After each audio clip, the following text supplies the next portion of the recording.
Another day of my mics not working, and we are up in the normal round pen. So we walked up past all of the horses, and he was really great about that.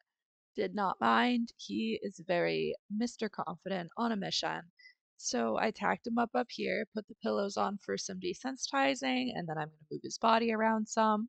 And I know that you guys really always talk about me using the mics and recommend me using the mics, but unfortunately, this is what happens. They're very finicky and they're very high quality ones, so I don't think it's a matter of the quality of the product. I'm going to try again with them tomorrow, but this is just what happens. So here he is moving with the pillows on. I like them using the pillows for a little bit of movement desensitizing and kind of vision in the side of them. And so there's just him having a little bit of disagreement with the way I'm wanting him to go, or maybe even slight confusion. He really is good at changing directions now, so he likes to predict when we're going to change.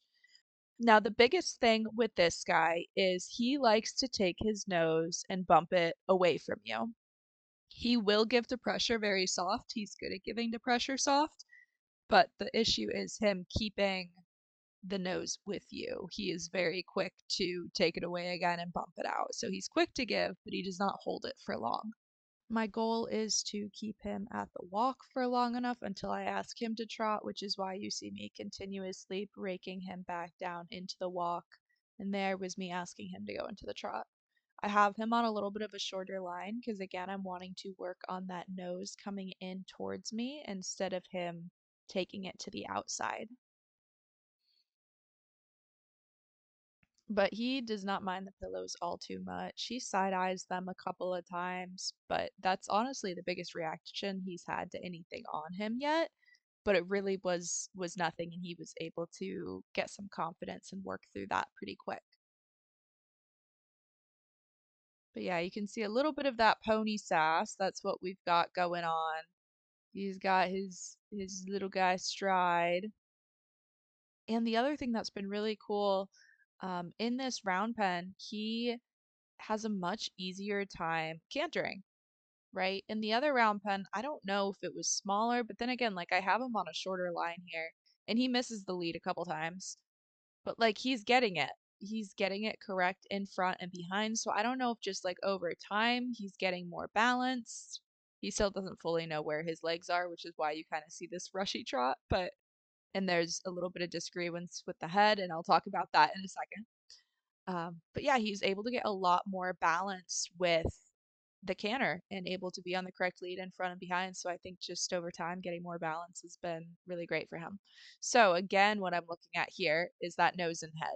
The reason you see the big yanks coming in and the big little like jots on his face is because I'm asking really light. You can see me asking light over there. And if he decides to give and then immediately put pressure and kind of just lay on me, I need to put slack in that rope and ask for a bigger give from him, right? Because that's something that'll end up being fairly dangerous if that head and neck are allowed to kind of just tear you where you want to go and he doesn't get light off of it. So I give him a lot of chances by asking lightly, kind of just by closing my hand. And if he does not give to it, then I put slack in the rope and bump him back towards me. This is how you help a horse that has learned how to bolt or use their neck to their advantage. You need to make sure you're able to toss some slack into that rope before you pull back, because what happens is they put tension on the line and just slowly increase it, and that's when they can take you with them, take their whole body, kind of run with that neck and shoulder to the side, versus if you put slack into it, it doesn't give them anything to brace against, nothing to pull against. So then when you pick up that feel again, there's a little bit of tension that they have to give to it, puts them a little off balance and makes them have to turn in. Just a little tip there for bolters or horses that like to get a little bit strong with their head or shoulder. But I think you guys can kind of see the warm up and what I'm focusing on. See, our canter is getting so much better. And of course, it's a little bobbly because I'm still on the end of the rope saying, like, hey, let's turn in. But yeah, I will let this warm up finish and show you guys what we work on after this. I forgot to include a little bit of the desensitizing that we do with the pillows themselves. So I'm going to go ahead and walk him, do this in motion, and just scratch my hand on the pillow a little bit, flap it up and down on each side as he's moving forward. Makes a little bit of a different noise versus if I was patting the saddle or like scratching my fingers on the saddle, and he was pretty dang unbothered by it. This is just such a cool little Mustang. I'm very excited to see him develop even further past where I develop him too with someone, and I hope I get to follow his journey. So we do a little bit of this on each side. Also, while we're waiting for the rest to go, little update on the videos I'll be posting with him. It just won't be as often. They're going to start to go down a little bit more just because the gentling process is really what I like to film every day. When we start going under saddle, it becomes a little less frequent. What we've got going on here is I am going to hop up on this pony intact. I've got Andrea here. She is the farm owner of the farm that I live at, work at, train at, whatever. I've been here for 8 years, and she helps me with all of the warm blood babies and whatever colt starts come in to ride. So she is going to go ahead and help me with this guy too. It depends on the Mustang if I have a ground person or not. If they're very friendly and in your face and are cool with humans on the ground, then yes, there's a ground person. If they're still a little bit cautious, but they are ready to start under saddle, then I might be doing it on my own. This guy, I think we all know what type he is by now, so we've got a ground person. The other thing I really like my ground person for is when you saw us walk off from the block, it was a little bit of me asking and then her reinforcing, and that's kind of like the whole entire ride. It's always I ask a little bit and then she reinforces because what he's been learning the past 2 weeks, a little less than 2 weeks, is how to go forward from that person on the ground, how to respond to their cues, how to give. And you can see his biggest issue right now is near the gate and or right in front of the camera where he likes to stop. There also is some leftover alfalfa on the ground. We do have a horse that stays turned out in the round pen overnight, so there's food in there for that reason. Good boy with your haul. But yeah, he has a few little sticky spots that you will see us start to work through. And you can tell how I need to work on his sensitivity to pressure from the rider because right now he's not scared of me up there, but he's kind of just like, yeah, that doesn't really mean anything. Good boy, that was better from the leg bump. So I make sure I'm really aware of how I am putting my cues on him. I want to use leg first. There we go. Then I'll use a little bit of a verbal cue if needed. And this is his second ride. My camera was not charged for the first ride, so that was not filmed. However, it looked pretty dang similar. We've worked a lot on the head tossing. I gave him a groundwork day in between his first and second ride because anytime I would have pressure on the rein, whether it be to go left, right, or stop, there'd be major head throwing, head tossing all over the place. And right now, our goal is just I've got a pretty loose rein, and it's just, hey, let's go forward.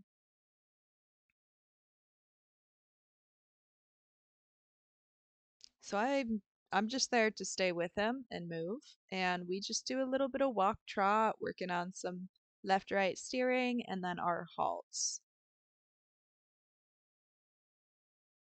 And I do apologize, I don't have a camera person today, so the camera is just gonna catch what is in frame here. But look how he is really unconcerned with me up there. Like he is just a good boy trucking along. The biggest thing with this guy is, and I want to give him some credit here, like I understand why.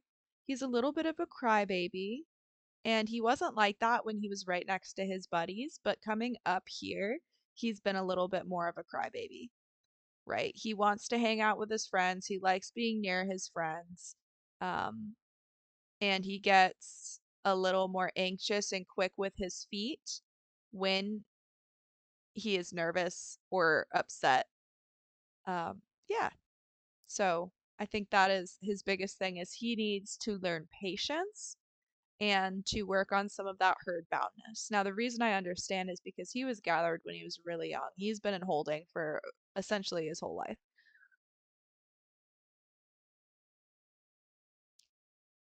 So I understand he's always had a herd to hang out with, and that's a little bit of a difficult task for him not to do. So it'll just take some time to help him adjust. But also, this ride is about 5 minutes longer than where it's at right now, but I'm going to trim it down some just to show you some highlighted moments.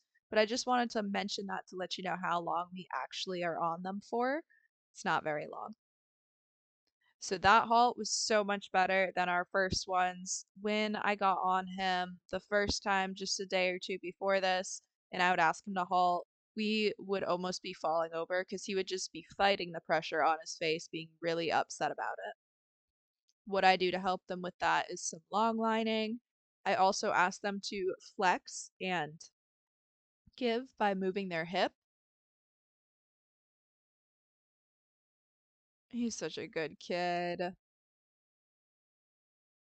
also curious if I might maybe want to ride him in Western tack. I think he's cute either way. And I do think that this trot will get better once he understands how to soften and use his whole body. But obviously, the stage he's at, that's way too early on right now to ask him for any of that. I just want him to feel like he can move freely, make sure he's really comfortable with me being up there.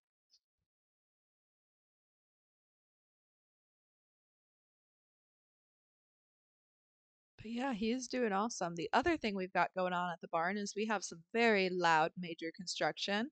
We have a covered arena being built, and that has been loud, banging on metal, screwing metal, dropping things, moving things, clanging together, a bunch of guys shouting all the time. And he did not care at all. Did not bother him. Most of the training horses at this point aren't super bothered by it. Kind of annoys me because it's a little bit noisy all the time, but it is great for the horses, and I'm very impressed with how all of them are handling it, including him.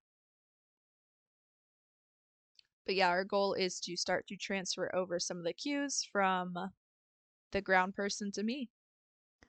Working on a little bit of the halting and the steering just so you can kind of see where the head is at after already a bunch of work on it. So he likes to either toss his nose out to the side or dive bomb down. Good, that one was softer, so his reward is we're going to change direction, go the other way, and you can tell this direction what I'm working on is him keeping his nose in as he is walking around. He does not enjoy this task very much, but we'll just ask a little bit each day, wait for him to improve on it. Look at the halts on this side. And I try to create a little bit of what I call a soft wall with my hands. And again, this is working on keeping that nose in, which actually that pass he did pretty dang well with. Good. Yeah, I try to create a little bit of a soft wall for them to figure out the answer with. But he was great. Such a good kid. I will share another video with y'all soon. But he rocked it.